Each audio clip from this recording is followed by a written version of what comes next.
We got invited to one of the biggest card shows in the UK, and this isn't just any card show, it's the Birmingham card show. And we're taking you inside, from rare pools to passionate collectors. We're diving deep into the heart of the trading card world.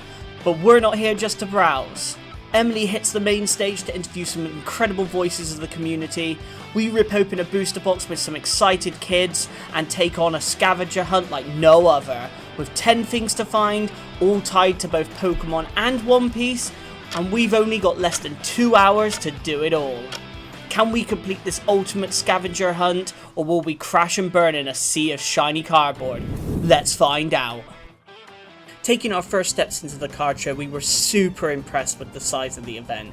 It hadn't been long since the doors had opened, and people were flooding in and the place was buzzing. We met up with the event organiser Jack, who kindly gave us a quick tour, and then these t-shirts with our YouTube logo on them. These are so awesome and we wore them the whole day.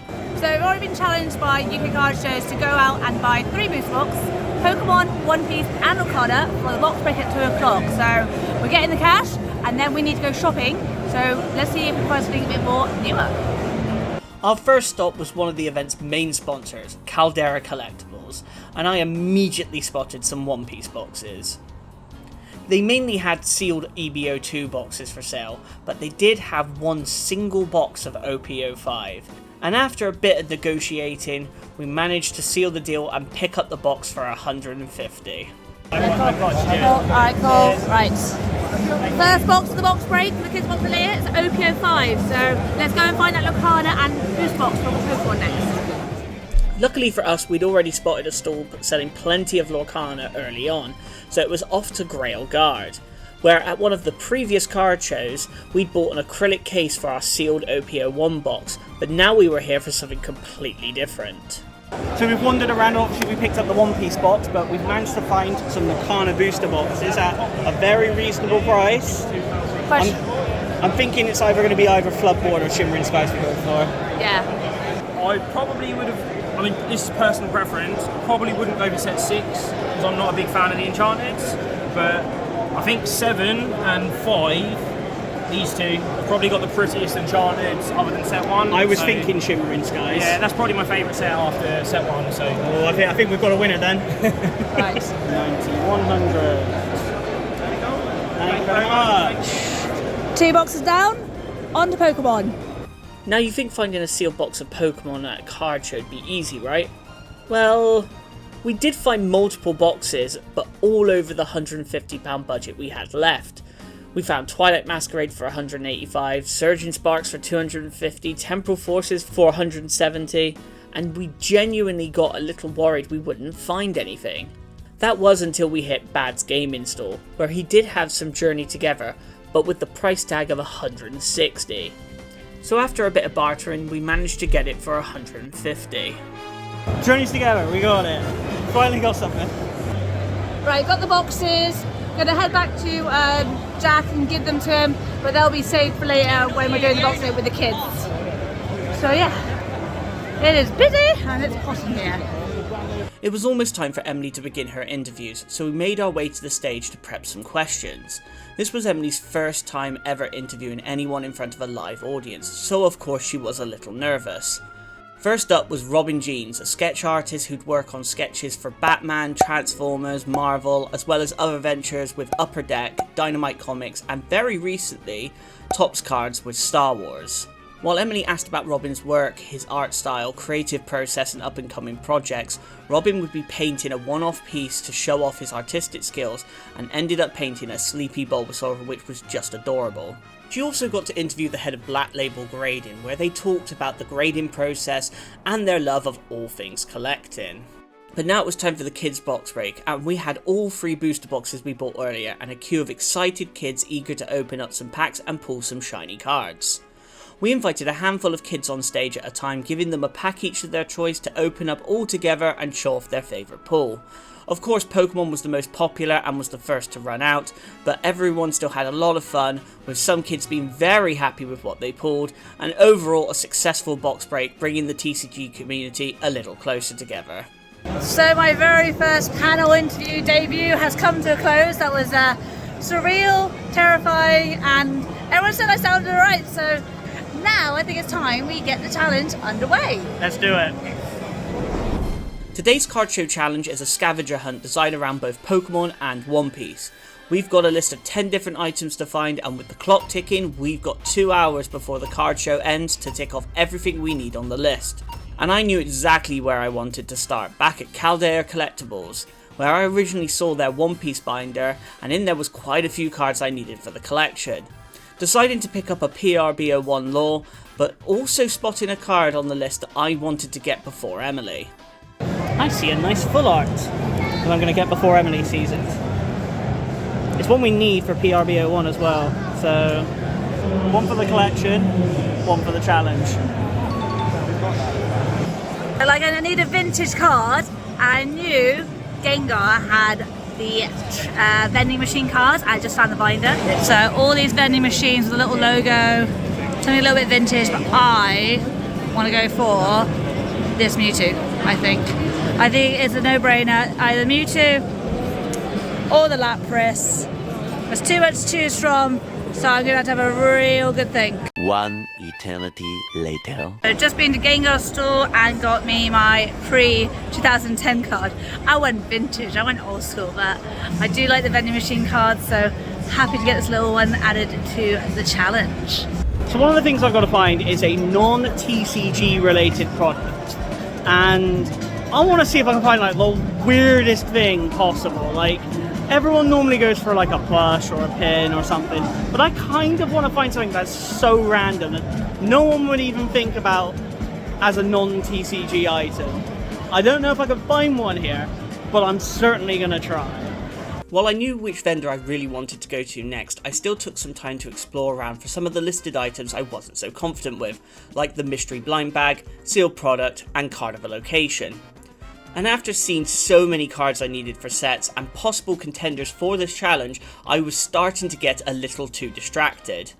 So I just found these, and I think they're really cool. They're very long desk mats, and like, there's an argument that it's not a TCG product because it's a desk mat, not an actual like card mat. So I kind of want to get the Arcanine's really cool. Like, look at that, that's so sick. And like, they've got some other like mats down there, but I'm like, I don't know. I'm gonna go for a wander around, and I might come back to this. With time slipping away, and while I was procrastinating, Emily was already finding her next pickup.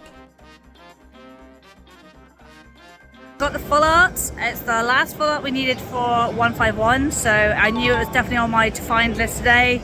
Only 2 cards to go to master 151, but hey, got the full art for the challenge, and he's a cool dude.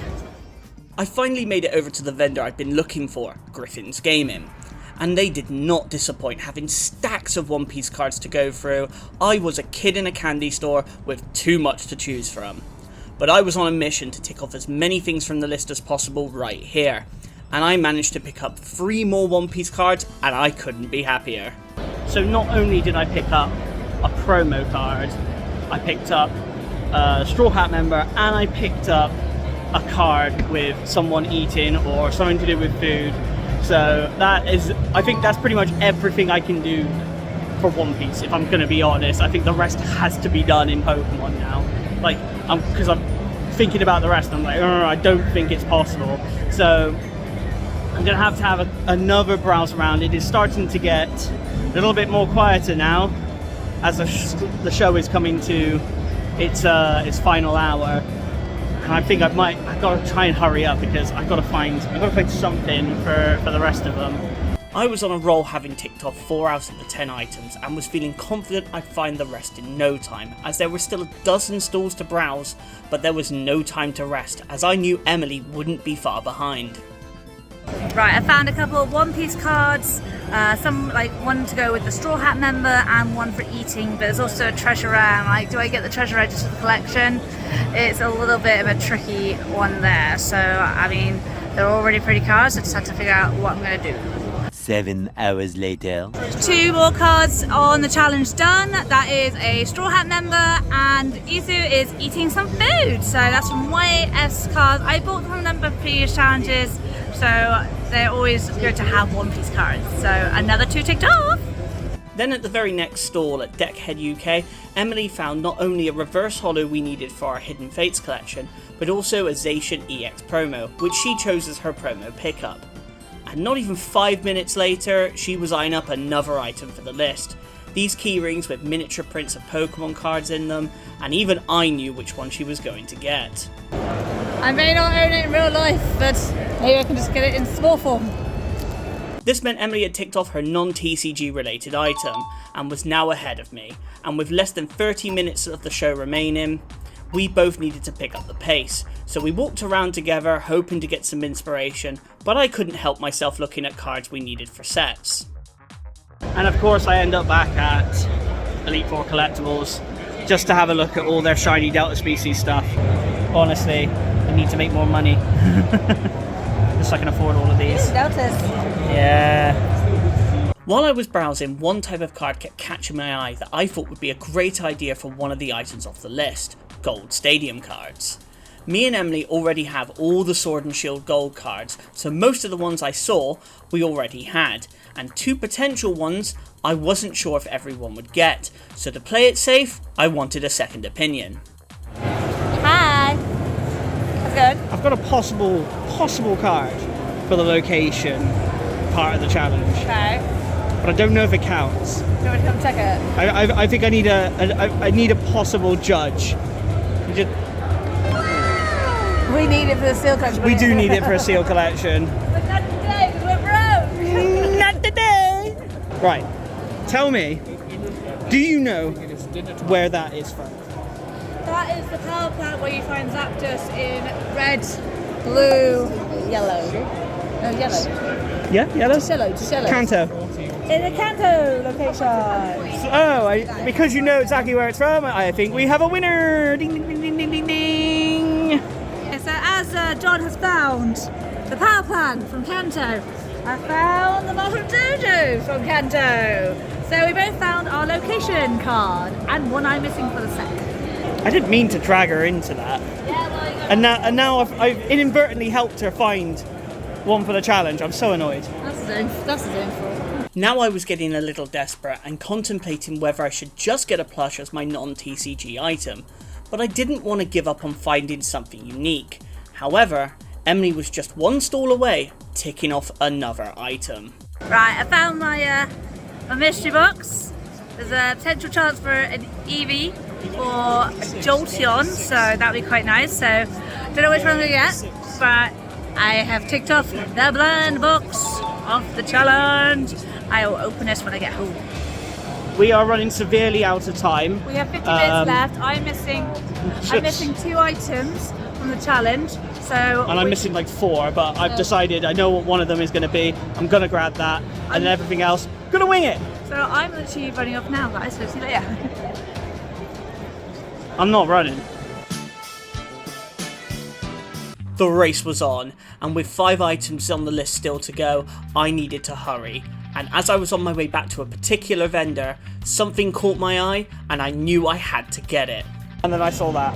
I was like, cool, aren't they? that's perfect. No one will suspect I'm going to drop socks on the table and be like, that's my non-TCG item. Who knew that this would be the item? Who knew? I honestly, gave me 100 guesses, I never would have guessed it. But this will do. Emily only had 2 items left and got completely mesmerised by this Ace 10 Chinese Mew Altar at Quartz Collectibles stall. But luckily for her, she was in the right place, as they had sealed boxes of Chinese Gem Pack Volume 2, and of course, she was going to get it for the challenge. Seal product TikTok! Thank you, Quartz Collectibles! Time was running out, and I couldn't be picky, so ran to the same place that Emily started her hunt, at Gengar's stall, where he had plenty of vintage and graded cards to choose from. It was just a matter of finding something I liked. And after speed running through it all, I went with this cool Tauros card and a PSA 8 Japanese Raikou, leaving me 2 things left. Alright, literally going on to 10 minutes left. I just need a graded card, so it's going to be a bit of a push, try and find a card I like for a decent amount of money. It's quite stressful, but I'm just going to have to wing it and see what I can find, just hope for the best, but It's getting close to the end. People have already started packing up. Getting very, very tense. I got 2 more things, just 2 more, and I'm really scared. I'm running out of ideas. I'm running out of places to find things either. I started to panic as everyone was packing up, and at this point I was willing to buy anything to not fail this challenge. I went back to a vendor who I knew had plenty of sealed product. Booster boxes were out of the question, and luckily this Pikachu deck and deck box was just the thing I needed. Not bad.